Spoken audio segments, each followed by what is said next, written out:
À partir d'une maquette imprimée 3D, on peut effectivement imaginer la polir, la lustrer et lui donner un réalisme. C'est-à-dire que l'objectif de la maquette, c'est de s'approcher de la réalité.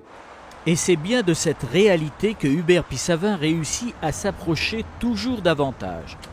C'est à travers cette quête de réalisme que le génial inventeur a construit une imprimante capable de fabriquer des objets à l'échelle pour de multiples usages. La plus grosse utilisation de cet objet, c'est le bâtiment, l'architecture intérieure. Par exemple, quelqu'un veut réaliser une villa, un appartement, et l'acheteur ou le vendeur, qui ne se rend peut-être pas bien compte de ce que ça va donner sur des plans, eh bien, voudrait toucher l'objet. Il ne va pas se contenter d'une représentation 3D sur l'écran d'un ordinateur. Il voudrait toucher l'objet, le voir, l'admirer sous toutes ses coutures. Ça sert surtout à ça. Mais alors, comment fabrique-t-on un objet 3D ? Vous possédez le fichier 3D correspondant à la synthèse de votre objet à un format standard utilisé dans l'industrie. À ce moment-là, nous récupérons ce format, on lui fait subir un certain nombre de traitements et on l'imprime. Soit vous ne l'avez pas, et à ce moment-là, nous pouvons construire avec des logiciels spécifiques pour la 3D, nous pouvons construire cet objet et après on l'imprime.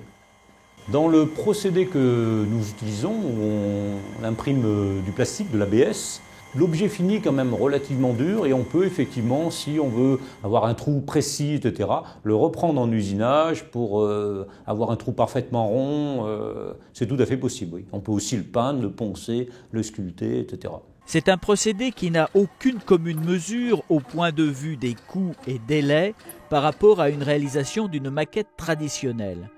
Une fois le fichier terminé, pour un objet d'une dizaine de centimètres, il faut compter 3 jours entre la commande et la livraison et un coût d'environ 300 €. Si un particulier fait appel à un architecte, en général, l'architecte essaye de proposer au particulier un maximum d'outils visuels afin de lui expliquer l'avancement du projet et la finalité du projet. Une maquette, en général, sert à la mise en place de l'objet dans le contexte.